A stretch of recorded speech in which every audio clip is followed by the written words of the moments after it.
नमस्कार दोस्तों, मैं ओम प्रकाश मालवी। आज हम लेकर आए हैं आपके लिए एक मोस्ट इम्पोर्टेंट चैप्टर या मोस्ट इम्पोर्टेंट वीडियो जिसके बिना ट्रेडिंग करना पॉसिबल ही नहीं है। और यदि आप इस वीडियो को देखे बिना ट्रेडिंग करते हैं तो आप एक अपना बहुत लॉस कर सकते हो या अपना पूरा कैपिटल गंवा सकते हो। राइट, अब हम बात करते हैं इस वीडियो के बारे में जिसका नाम है risk reward ratio.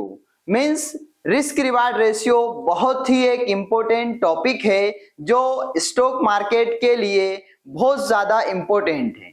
Risk reward ratio क्या होता है या रिस्क रिवार्ड रेशियो में ट्रेडिंग कैसे की जाती है।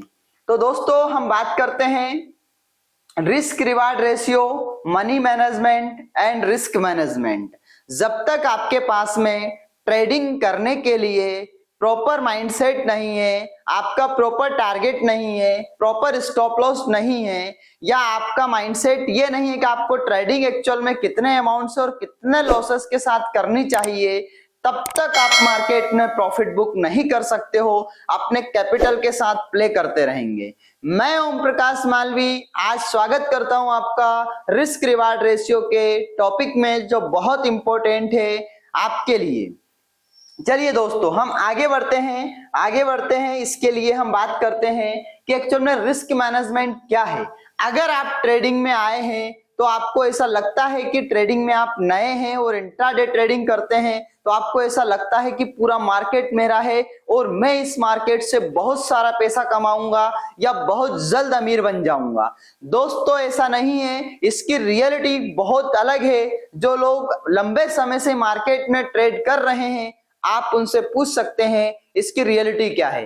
तो आपको प्रॉपर एक माइंडसेट के साथ मार्केट में आना चाहिए, मार्केट में ट्रेड करना चाहिए। कभी भी ये नहीं सोचना चाहिए कि आप मार्केट से एक दिन में करोड़पति बन जाएंगे या लखपति बन जाएंगे। इस प्रकार के ख्याल आपके पास मार्केट से नहीं आना चाहिए, नहीं तो आप मार्केट में लंबे समय के लिए सरवाइव नहीं कर पाओगे। बात करते हैं हम सेकंड, एज रिस्पॉन्सिबिलिटी क्या होती है। हम बात करते हैं कि आपका एज के साथ में रिस्क मैनेजमेंट का क्या संबंध है। राइट, तो सबसे पहली चीज है रिस्क मैनेजमेंट इन प्रोफाइल। मींस हम क्या है, रिस्क मैनेजमेंट की अगर प्रोफाइल बनाते हैं तो उसमें हमारा क्या क्या रहेंगे। एक तो आपकी income, savings, economics and family conditions, family status. आपकी इनकम क्या है, आपकी फैमिली की स्थिति क्या है, आपकी आर्थिक स्थिति क्या है, आपके पास में कितनी वेल्थ है और कितने पैसे के साथ आप ट्रेडिंग कर सकते हैं। इन बातों का बहुत महत्वपूर्ण स्थान है ट्रेडिंग करते समय। ऐसा ना हो कि आपकी सैलरी 5,000 है या 50,000 है, आप पूरे कैपिटल के साथ ट्रेड करें। तो आपको इन मुख्य बातों का ध्यान रखना चाहिए आपकी प्रोफाइल में कि आपकी रिस्क मैनेजमेंट की प्रोफाइल क्या बोलती है, आपके पास में कितना पैसा है, आपकी सैलरी कितनी है, आपकी फैमिली के रिस्पॉन्सिबिलिटी कितनी है, आपकी एज रिस्पॉन्सिबिलिटी कितनी है, एज कितनी है, एज के अकॉर्डिंग आप कितना मार्केट से मींस कैपिटल लगा सकते हो और मार्केट से प्रॉफिट करने का आप कहीं ना कहीं सोच रहे हैं। अब नेक्स्ट हम चलते हैं। आप देखिए कि रिस्क मैनेजमेंट के लिए हमें ऐसा नहीं है कि आपने एक पोजीशन लगा ली, बहुत लंबी पोजीशन, और सारा कैपिटल लॉस कर दिया। दोस्तों आप पैसे कमाने के बहुत सारे ऑप्शंस हम बता रहे हैं आपको। या तो आप एफडी करवा सकते हैं, आरडी करवा सकते हैं, बैंक में सेविंग करवा सकते हैं, रियल एस्टेट में पैसा इन्वेस्टमेंट कर सकते हैं, पोस्ट ऑफिस में सेविंग करवा सकते हैं, इन्वेस्ट इन प्रॉपर्टी, आप प्रॉपर्टी में इन्वेस्टमेंट कर सकते हैं, इन गोल्ड में इन्वेस्टमेंट कर सकते हैं। लेकिन अगर आपके पास में प्रॉपर नॉलेज नहीं है कि आप अपनी स्टॉक मार्केट में प्रोफाइल या रिस्क मैनेजमेंट कैसे करें, तब तक आपको स्टॉक मार्केट में नहीं आना चाहिए। क्योंकि कभी सभी क्या होता है कि अगर आप इंट्राडे ट्रेडर हैं और आपने एक बहुत बड़ी पोजीशन बना ली है, मींस यदि आप एक इंट्राडे ट्रेडर हैं और एक बिग पोजीशन बना ली है और आपसे रिस्क रिवार्ड रेशियो नहीं आता है, तो आपको इतना लॉस हो जाएगा कि आप मार्केट में संभल नहीं पाओगे या दूसरी बार ट्रेड करने के काबिल नहीं बचोगे। इसी महत्वपूर्ण बातों को ध्यान में रख के हमें ट्रेडिंग करना चाहिए। अब हम रिस्क मैनेजमेंट के एक रूल्स को ध्यान रखते हैं कि आपको 3% का रूल्स हमेशा ध्यान रखना चाहिए, जो कि पूरे विश्व में फेमस है। चाहे आप इंट्राडे ट्रेडर हैं, लॉन्ग टर्म ट्रेडर हैं, या फिर आप रियल एस्टेट में ट्रेड करते हैं, या फॉरेक्स बाजार में ट्रेड करते हैं, कमोडिटी बाजार में ट्रेड करते हैं, आपके लिए 3% का रूल्स ध्यान रखना जरूरी है, क्योंकि आपको सिंगल ट्रेड में अपना पूरा कैपिटल नहीं लगाना चाहिए। यहाँ पर 3% का रूल्स बोल रहा है कि अगर आप सिंगल ट्रेड ले रहे हैं तो सिंगल ट्रेड में आपको सिर्फ और सिर्फ अपना जो कैपिटल आप लगा रहे हो उसका 3% का ही रिस्क लेना चाहिए। जैसे एग्जांपल में, अगर आपके पास में 1 लाख रुपए है डीमेट अकाउंट में और आप 1 लाख से ट्रेडिंग करते हैं, तो आपको 1000 से लेकर मीन्स 1000 से लेकर 3000 तक का ही कैपिटल का यूज करना चाहिए स्टॉप लॉस के लिए। मीन्स आप इतनी रिस्क ले सकते हैं, ये पूरा रूल्स आपका 3% का रूल्स बोल रहा है। वैसे पॉसिबल नहीं है कि हर ट्रेड में 3% का रूल्स काम करे, किसी ट्रेड में ज्यादा भी हो सकता है और किसी ट्रेड में कम भी हो सकता है, लेकिन अगर ओवरऑल अगर आप दिन में 3, 4, 2 जितने भी ट्रेड कर रहे हैं उसमें आपको ओवरऑल आपका जो रेशियो है वो 3% का ही होना चाहिए।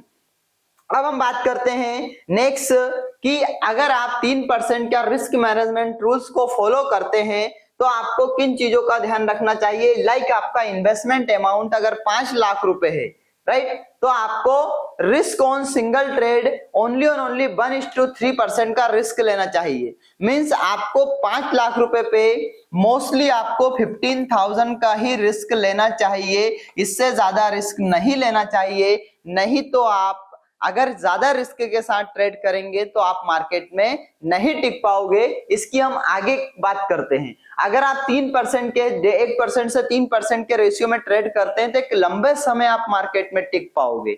आपका सेटअप कोई सा भी हो, आपकी साइकोलॉजी कोई सी भी हो, आप कोई भी फंडामेंटल ट्रेड करते हैं, टेक्निकल ट्रेड करते हैं, लेकिन आपको 3% का रूल्स हमेशा ध्यान रखना चाहिए। अब हम आगे बढ़ते हैं। रिस्क रिवार्ड रेशियो क्या है? टेक्निकल एनालिसिस ओनली 70% ही मार्केट में काम करता है।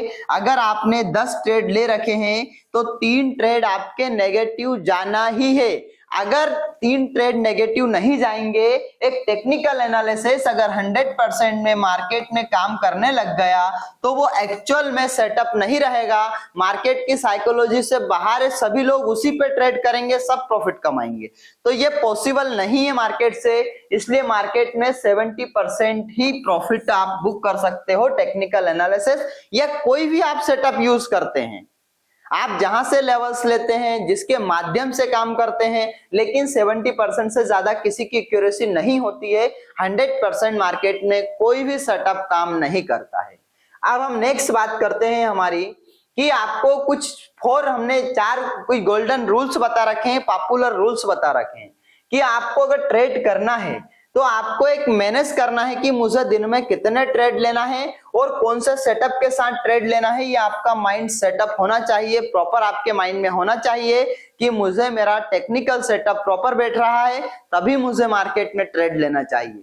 सेकेंड नंबर पे आता है कि आपको बिना स्टॉप लॉस ट्रेडिंग नहीं करनी चाहिए। आपको पता होना चाहिए कि आपके एक ट्रेड में आप कितना लॉस सहन कर सकते हैं या कितना लॉस बियर कर सकते हैं। थर्ड नंबर पे आते हैं कि हमेशा टारगेट आपका 1:3 रेशियो का होना चाहिए। इसकी हम आगे चर्चा करेंगे। मींस 1/3 का हमारे पास में क्या है, 3x का टारगेट हमेशा होना चाहिए। जब आप ट्रेड करते हैं तो मोस्टली आपको ट्रेलिंग स्टॉप लॉस का भी उपयोग करना चाहिए। स्टॉप लॉस तो लगाना ही चाहिए, लेकिन अधिक प्रॉफिट अर्न करने के लिए ट्रेलिंग स्टॉप लॉस का यूज करना चाहिए। अगर आप ये 4 रूल्स मोस्ट पॉपुलर हैं, अगर इनका उपयोग करते हैं तो आप एक लंबे समय के लिए एक अच्छा प्रॉफिटेबल ट्रेडर बन सकते हैं। अब दोस्तों हम बात करते हैं कि हमें ट्रेडिंग 1:3 के रेशियो में कैसे करना चाहिए और हमें क्या क्या हमारे मतलब माइंडसेट होना चाहिए। तो इसको हम कुछ पॉइंट से समझते हैं कि हम एक दिन में यदि 10 ट्रेड लेते हैं या हम ओवरऑल 10 ट्रेड की बात करते हैं, जिसमें हम 1:1 के रेशियो में पहले बात करेंगे कि अगर आप का जो प्रॉफिट है वो 1000 का है और स्टॉप लॉस भी अगर आपने 1000 का लगा रखा है तो आपने 10 ट्रेड लिए हैं, तो 10 ट्रेड लेंगे तो आपके 3 एसएल चले गए, 3 एसएल चले जाते हैं फर्स्ट सेकेंड थर्ड, तो आपको 3000 का लॉस होगा, 7000 का आपको प्रॉफिट होगा मार्केट में। तो जो लॉस हुआ वो 1000 इनसे आपका चला जाएगा, मींस आपका लॉस यहां से, क्योंकि आपके 3 ट्रेड लॉस में है। अब हमारे पास बचे हुए कितने 4 ट्रेड हैं, 4000 रुपीज आप मान सकते हो, 4 ट्रेड हमारे पास में बचे हुए हैं। अब देखिए आपके 2 ट्रेड तो चले जाएंगे या 3 ट्रेड आपके चले जाएंगे, ब्रोकर का चार्जेस होता है, गवर्नमेंट टैक्सेस होते हैं, उसमें चले जाएंगे, और इसके बाद में आपके नेट का एक्सपेंसेस हो सकता है, आपके पर्सनल एक्सपेंसेस जो आपने ऑफिस सेटअप करने के लिए, इलेक्ट्रिसिटी बिल, आईटीसी, बहुत सारे खर्च होते हैं, उसमें आप लगा देंगे। अब आपके पास में सिंगल ट्रेड बनता है तो सिंगल ट्रेड आपके लिए कोई काम का नहीं है, क्योंकि इतना प्रॉफिट लेकर कहां जाओगे भैया, आपने 10 ट्रेड लगा रखे हैं और 1000 रुपए लेके घर जाओगे क्या। तो इसके बाद में हम बात करते हैं, ये सेटअप हमारे काम का नहीं है, 1:1 में तो आपको ट्रेड नहीं करना चाहिए, दूसरा काम करना चाहिए। ट्रेडिंग अगर आप करते हो, अब हम समझते हैं 1:2 का रेशियो। 1:2 का रेशियो मीन्स आपके एक लेवल में 2000 रुपए का प्रॉफिट है और 1000 रुपए का आपका लॉस है, स्टॉप लॉस है। इसको अपन 1:3 का मतलब जितना टारगेट है उससे डबल, जितना स्टॉप लॉस है उससे डबल हमारा टारगेट है। अब अगर आपके 3 कॉल लॉस में जाते हैं तो आपका ये 2 कॉल में एसएल क्लियर हो जाएगा, मींस 3000 का लॉस है आपका, 2000 का प्रॉफिट इसमें ऑलमोस्ट क्लियर हो जाएगा। अब हमारे पास में बचे हुए कितने ट्रेड हैं, बचे हुए हमारे पास में 5 ट्रेड हमारे पास में बचे हुए हैं जो हमारे प्रॉफिट के हैं। अब उसमें से आप एक काम कीजिए, अपना जो 3 ट्रेड है, 3 ट्रेड में आपका ब्रोकर का एक्सपेंसेस, इलेक्ट्रिसिटी बिल, चार्जेस, जो आपके गवर्नमेंट टैक्सेस चार्जेस लगते हैं ट्रेड करने पर, वो हटा दीजिए। हमारे पास में 2 ट्रेड हमारे पास में ओवरऑल बचते हैं, तो इससे हम एक अच्छा खासा मार्केट में फिर भी निकाल सकते हैं, इतना अच्छा नहीं निकाल सकते हैं बट निकाल सकते हैं। अब हम बात करते हैं, ये भी सेटअप आपके कोई काम का नहीं है, मैं इस सेटअप का भी आपको सलाह नहीं दूंगा कि आप ये करो, 1:1 भी आपके काम का नहीं है, 1:2 भी आपके काम का नहीं है। अब हम दोस्तों बात करते हैं कि आपको 1:3 में तो ट्रेड करना ही चाहिए, अदरवाइज आपको सेटअप में ट्रेड नहीं करना चाहिए। 1:3 का मतलब होता है कि 1000 रुपए का लॉस और 3000 रुपए का प्रॉफिट। अब 3 कॉल अगर आपके नेगेटिव जाएंगे, अगर 70% एक्यूरेसी है तो, अगर 3 कॉल अगर आपके प्रॉफिटेबल जाएंगे, नेगेटिव जाएंगे, 7 कॉल पे प्रॉफिट है, तो आपके एक प्रॉफिट से तीनों लॉस का कवर हो रहा है, पहली चीज। इसके बाद में आपके 2 ट्रेड आप मान लो, आपके जो भी एक्सपेंसेस है, जो भी आपके एसएल हैं, या जो भी आपके गवर्नमेंट टैक्सेस हैं, ब्रोकरेज टैक्सेस हैं, या नेट्स का बिल है, जो सारी चीजें, अब यहाँ पर अपने पास में 4 ट्रेड बचते हैं और ये हमारे प्रॉफिट की चीजें हैं, इसको हम प्रॉपर सेटअप के साथ कर सकते हैं। तो दोस्तों आज आपने जो समझा है उसको प्रॉपर माइंड में रखना है, माइंड में रखने के बाद में आपको ट्रेड करना है, क्योंकि ये सेटअप आपको कोई भी नहीं बताएगा कि आपको कैसे मनी मैनेजमेंट करना है, कैसे रिस्क रिवार्ड रेशियो के साथ ट्रेड करना है, अगर आप ट्रेड लेते हैं तो कितने कैपिटल के साथ आप ट्रेड लेंगे।